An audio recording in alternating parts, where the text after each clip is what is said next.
প্রিয় দর্শক, রাঙাপুরি আমার নামেতে আপনাদের সবাইকে সাদর আমন্ত্রণ। একটা চিত্র মনে হয় আমাদের সবারই খুব চেনা। কোনো এক মেয়ে যখন কোনো এক ছেলের প্রেমে পড়ে তখন তার অবতীর্ণ হতে হয় অনেক অনেক কঠিন পরীক্ষায়। প্রথম পরীক্ষাটাই হচ্ছে পছন্দের ছেলেটিকে বাবা মায়ের মুখোমুখি করা এবং তাদের পছন্দসই হলো কিনা তা নিয়ে ব্যাপক টেনশনে থাকা। কিন্তু পরীক্ষাটা যখন উল্টো হয় তখন কেমন হয়? বাবা যদি মেয়ের পছন্দের ছেলেটিকে দেখেই অজ্ঞান হয়ে যায় তখন তা তো নিশ্চয়ই বেশ ভাবনারই বটে। আর জ্ঞান ফিরে আসার পর যখন আবার বাবাকে সেই ছেলেটি অবলীলায় বলে বসে, ওয়েলকাম ব্যাক, আসেন একটা সেলফি তুলি, তখন প্রিয় দর্শক, আপনারা এর মধ্যে নিশ্চয়ই বুঝে গেছেন কারা আছেন আমাদের সাথে। আজ আমাদের মাঝে অতিথি হয়ে এসেছেন এই সময়ের জনপ্রিয় একটি বিজ্ঞাপন চিত্রের দুই মডেল, আসিফ ইফতেজা ও মেজাবিন, আর সেই সাথে এই বিজ্ঞাপন চিত্রটির নির্মাতা কিবরিয়া ফারুকী। স্বাগতম আমার আমিতে। প্রথমে এই নির্মাতার কাছে প্রশ্ন, এরকম একটি বিজ্ঞাপনের চিন্তাটা কোথা থেকে এলো এবং এত দূর গড়ালো কিভাবে? এটার ক্রিয়েটিভ এজেন্সি হচ্ছে ক্যারটকম। তো গল্পটা ওনাদের মাথায় আসছে, গল্পটা করার পরে ডিরেক্টর হিসেবে আমাকে চয়েস করেছেন বানানোর জন্য। আমি করেছি, করার পর অনিয়ার হয়েছে, অনিয়ার পর পানি আই মিন জনপ্রিয় হয়েছে কিনা জানি না, সম্ভবত দর্শকের ভালো লেগেছে। আচ্ছা, উত্তর শুনে বোঝা যাচ্ছে ফারুকী ভাইয়ের যে আসল ভাই উনি সেটা। এবার চলে যাই একটু আমাদের দুজন মডেলের কাছে, মেজানের কাছে একটু পরে আসছি। আসিফ, Yes. এইরকম একটি বিজ্ঞাপনের জন্য you have to go through an audition, I'm sure. No, not No? really. I had no idea. আমার কোনো আইডিয়া ছিল না আমি কি করতে যাচ্ছি। So basically on set আমাকে কিভাবে ভাই পুরো জিনিসটা ইন্ট্রোডিউস করলো, আর যখন সে আমাকে বুঝাচ্ছে and I was like, hey, wait a minute, this is the story of my life. হ্যাঁ, কিন্তু হয় নাই, এটা কমার্শিয়ালে শিফট হয়ে গেছে and story of my life just went somewhere else. Oops. That's a little sad. But it's all good, I'm happy. এই জন্য আসলে আসিফকে আসলে কোনো অডিশন দিতে হয়নি। বেসিক্যালি ক্যারটকম এবং বাংলালিংক দুজনেই চাচ্ছিল যে দুই জায়গা থেকে চাচ্ছিল এমন কাউকে নেওয়া হোক যে কিনা এই র্যাপি মানে হিপ হপের সাথে জড়িত। তো আমিও খুবই খুঁজছিলাম, তো আসিফ ভাইকে পেয়ে গেছে। আসিফ ভাইয়ের অডিশন নেওয়ার কিছু নয়, আমাকে আমার অ্যাসিস্ট্যান্টরা বলছিল যে আসিফ ভাইয়ের কি অডিশন নিতে হবে কিনা, স্ক্রিনিং টেস্ট করবো কিনা, কিচ্ছু করতে হবে না, ওটা তার মধ্যে আছে। ভিডিওগুলো দেখলে বোঝা যায় এর নিয়ে কিছু করতে হবে না, জাস্ট ছেড়ে দিলেই হবে। ক্যামেরার সামনে ছেড়ে দিলেই করে দিবে। এখন এত সুন্দরী একজন মাঝখানে বসা, তার সাথে একটু কথা। একমাত্র সুন্দরী, একমাত্র সুন্দরী, আমাকে কিন্তু বাদ দিয়ে দিয়েছে। হবে নাকি যে আপনি আমাকে বাদ দিয়ে দিয়েছে? এই পাশে একমাত্র সুন্দরী, আর ওই পাশে তো আপনি একলা। মেজাবিন, যেহেতু এই ব্র্যান্ডের সাথে দীর্ঘদিন ধরে তুমি কাজ করছো, you are actually promoting and representing the brand, তো যখন এরকম একটা কনসেপ্ট তোমার সাথে শেয়ার করা হলো, গল্পটি তোমার কাছে এলো, হোয়াট ওয়াজ ইওর রিঅ্যাকশন? এর আগে আমার সৌভাগ্য বলা যায়, ফারুকী ভাইয়ের সাথে আমার একটা টিভি সিরিজ ছিল, সেটা অনেক বেশি পপুলার হয়েছিল। আর ওইটাও এই ধরনের একটা কনসেপ্ট ছিল, জামাইয়ের সাথে প্রথমবারের মতো আমাকে বউ হিসাবে সবাই দেখতে পেলো। তো সেকেন্ড টাইম যখন আমি শুনলাম আবারও এই ধরনের একটা ক্যারেক্টার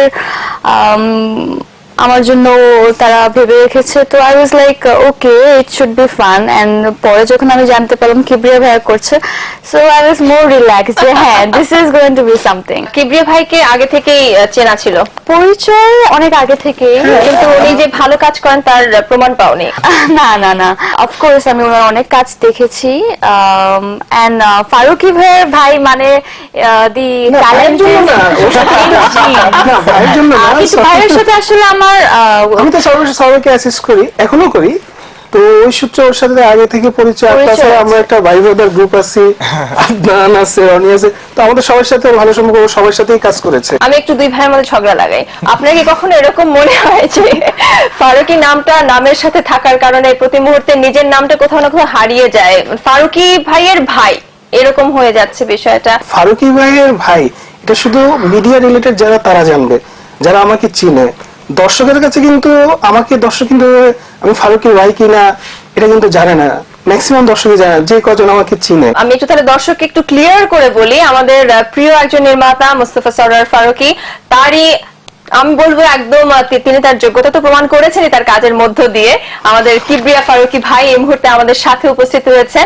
আমরা জানি তিনি চমৎকার কাজ করেন এবং সামনে আরো কিছু চমৎকার কাজ আমাদেরকে দেবেন। ভাই একটু ব্লাশ করছে এখন যদিও, যাই হোক। আচ্ছা, এখন একটু শুটিং এর সময়ের ঘটনায় যেতে চাই।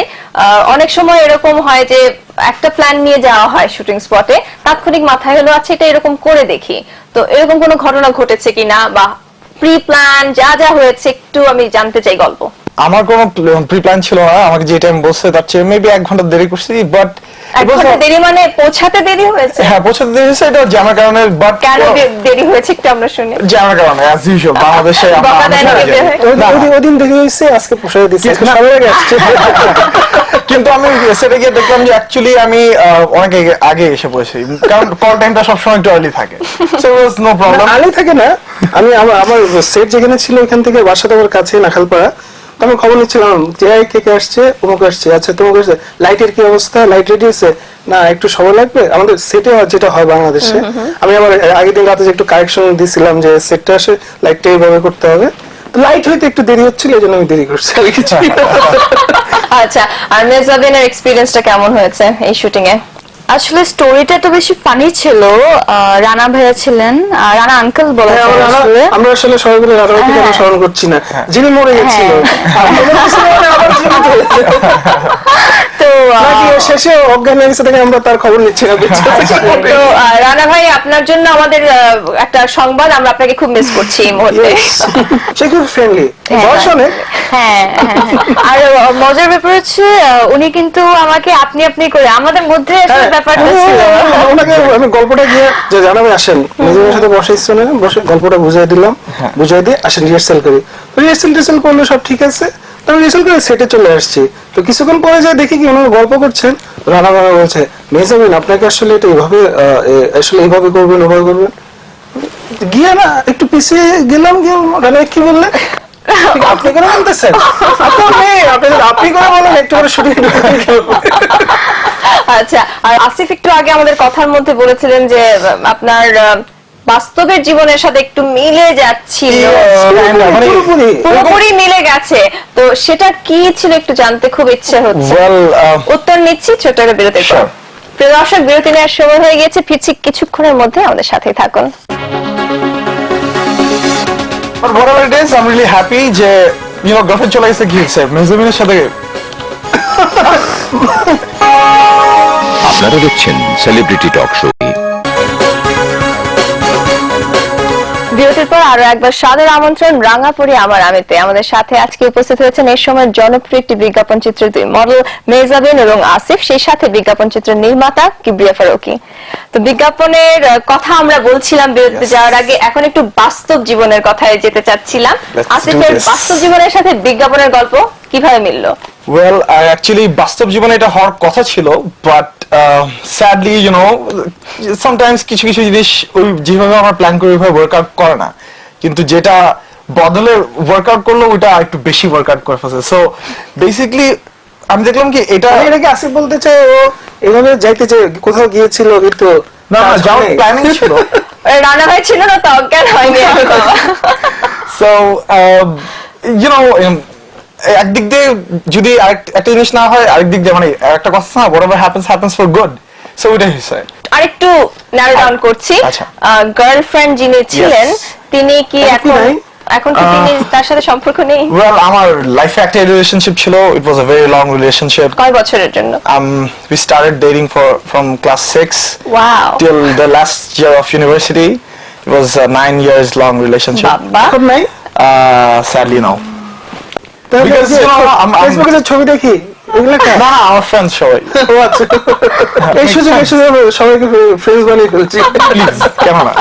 তাহলে কি সিকুয়েল যেটা হবে এই বিজ্ঞাপনের, আমরা কি আসিফের এই 9 বছরের গল্পের উপর কিছু বেস করে পেয়ে যেতে পারি নাকি? হ্যাঁ, ক্যারেক্টার যদি কেউ দেখে থাকে ভাই ইকু ভাই তাহলে করে ফেলতে পারে। এটার জন্য একটা আড্ডাতে বসতে হবে, আর মেবি আড্ডাটা এটাই হতে পারে, you never know. আচ্ছা, মানে এটা কি আসিফের জন্য একটু লাভ হয়ে গেল নাকি বিজ্ঞাপনে কাস্টিং পেয়ে যাচ্ছে? এটা ঠিক আমি তো আর বলতে পারবো না, এটা নাকি কাস্টিং করার জন্য আগের থেকে ভেবে আসছে সিকুয়েলের কথা বলবে, গিয়ে বলো sequel. But whatever it is, I'm really happy যে গার্লফ্রেন্ড চলে গেছে, গিয়েছে মেজাবিনের সাথে। মেহজাবিনের সাথে It's a catch. মেজাবিন, এখন প্রশ্ন তোমার কাছে চলে আসছে। আচ্ছা। মানে তোমার বয়ফ্রেন্ড কি আবার মাইন্ড করবে না তো এইভাবে বলায়? না আসলে আসিফ ভাইয়া সাথে কাজ করে আমার খুব ভালো লেগেছে। That was a very smart answer. বয়ফ্রেন্ডের কি অবস্থা একটু জানতে চাচ্ছি, মানে would you like to say something about him or not? আমি তো সিঙ্গেল।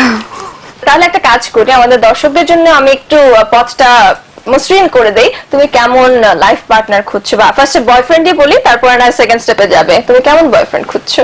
আসলে খুঁজছি না, মানে ভালো, আমি অলওয়েজ পছন্দ করি যে, আমার আসলে ফ্রেন্ডস খুব কম and I like to keep it limited. Okay. এটা আমার পার্সোনাল চয়েস। আর যাদের সাথে আমি মিশি, আমি I don't know, somehow এটা হয়ে যায়, they are very talented. Okay. তো আমি আসলে একটা মানুষের ট্যালেন্ট বা তার পজিটিভ বা প্লাস সাইড যেগুলো থাকে ওইটার প্রতি অনেক বেশি অ্যাট্রাক্টেড হই। তো ইন দ্যাট কেস ছেলেটার অনেক সুন্দর করে কথা বলতে জানতে হবে, আই থিঙ্ক অনেক অনেক না, এডুকেটেড হতে হবে। আর এক নম্বর ট্যালেন্ট হতে হবে। হ্যাঁ, আগে বলছে। ট্যালেন্টেড হতে হবে। এরা যাচ্ছিল আর কি। না, ট্যালেন্টেড হতে হবে। I am a fan of good talent. Okay, তাহলে একটু আমি কিবরি ভাইয়ের কাছে যাচ্ছি। কিবরি ভাই, আসিফ কি ভালো করে কথা বলতে পারে? আসিফ তো খুব সুন্দর, এই যে কত সুন্দর ওনার কথা আমি বুঝি না, সব ইউ খুব সুন্দর করে বলে, মাথার উপর দিয়ে চলে যায়। না, আমি ভাবলাম যে আসিফের জন্য কি পথটা না, একটু আসিফের কথা তো এখন বোঝা যাচ্ছে। হ্যাঁ, হ্যাঁ। যখন ও গান গায়, আই মিন স্টেজে উঠে, তখন তো ওই যে ওরা কি যে বলে কিছু কিছু আসিফের একদিন ট্রেনিং দিতে হবে আমাদের সবাইকে। Yes. অ্যাকচুয়ালি কি বলেন আর আদৌ কি কার জন্য? কার জন্য I think না, মেজবানি না, ট্রেনিং তোমার দিতে কাছে চান, কার training জন্য? হওয়া উচিত। ট্রেনিং কার জন্য? আচ্ছা, ওটা না হয় একটু আসিফের কাছে থাকো, ও যাকে ইচ্ছা তার সে দেবে। আচ্ছা, এবার আসিফের কাছে প্রশ্ন। আমরা বিজ্ঞাপনে আপনাকে যেভাবে দেখেছি, Uh-huh. বাস্তবে যখন going to be father in law তার সাথে দেখা করতে যাবেন, ওই পোশাকে ওই আচরণে যেতে চান নাকি ব্যতিক্রম কিছু? Well, আমার এখন লাইফের প্যাটার্নটা একটু চেঞ্জ হয়ে গেছে, so I don't think marriage is a very good idea আমার জন্য। আচ্ছা আচ্ছা, এটা একটু বেশি Okay. করা হয়ে আচ্ছা, যাচ্ছে, ঠিক আছে, কারণ I'm right, sure right. you have got some female fans by now. Yes. তাদের মনটা ভাঙা তো ঠিক হচ্ছে না। ওয়েল, এখন তাদের মন, আমার মন তো ভেঙে গেছে, এটা তো জানি। সো তাদের মন, ডেঙ্গে চুরে ঘুরে তাদের মনের কথা তো আমি বলতে পারবো না, কিন্তু আমার আর আই লস্ট দ্য ফিলিং। কিন্তু আমার আমার আমার অনেস্টলি কি মনে হয় যে বাংলাদেশে এই বিজ্ঞাপনটা অনেক বেশি লাইক করছে হচ্ছে প্যারেন্টসরা। কারণ কি, বাংলাদেশে এখনো ওই পরিস্থিতি তৈরি হয় নাই যে একটা ছেলে এরকম হিপ হপ, এরকম মাথার মধ্যে যে এই এত ডিজাইন করা, অর্নামেন্টস পরে যাওয়া।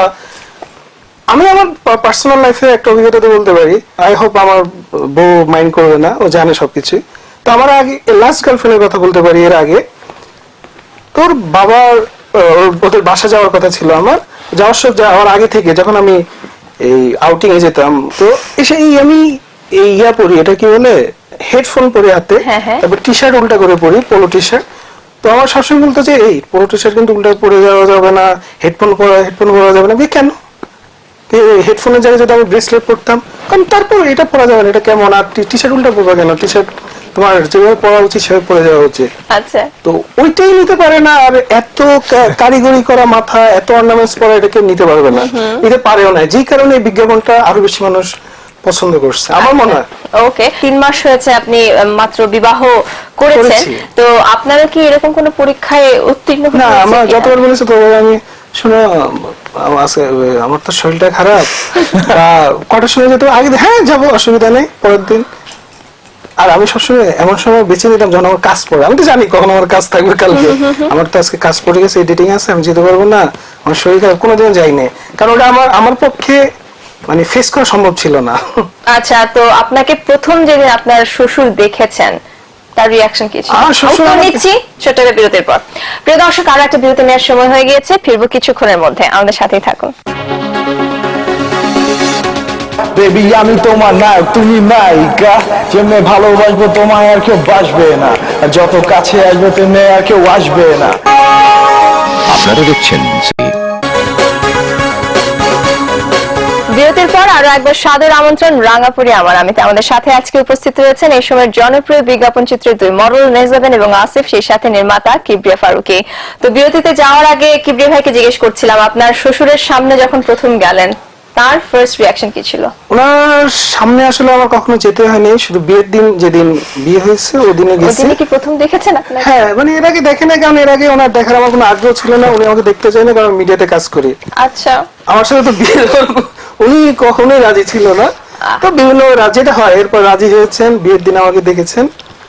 আমি জানি না এখন পছন্দ করে কিনা, এখন মনে হয় করে, কিন্তু এর আগ পর্যন্ত করে নাই, শুধু মিডিয়াতে কাজ করে বলে, আর সামনে যাওয়ার তো পরে। আচ্ছা, তো আজকে এই অনুষ্ঠানের মাধ্যমে আপনি কি কিছু বলতে চান আপনার শ্বশুরকে?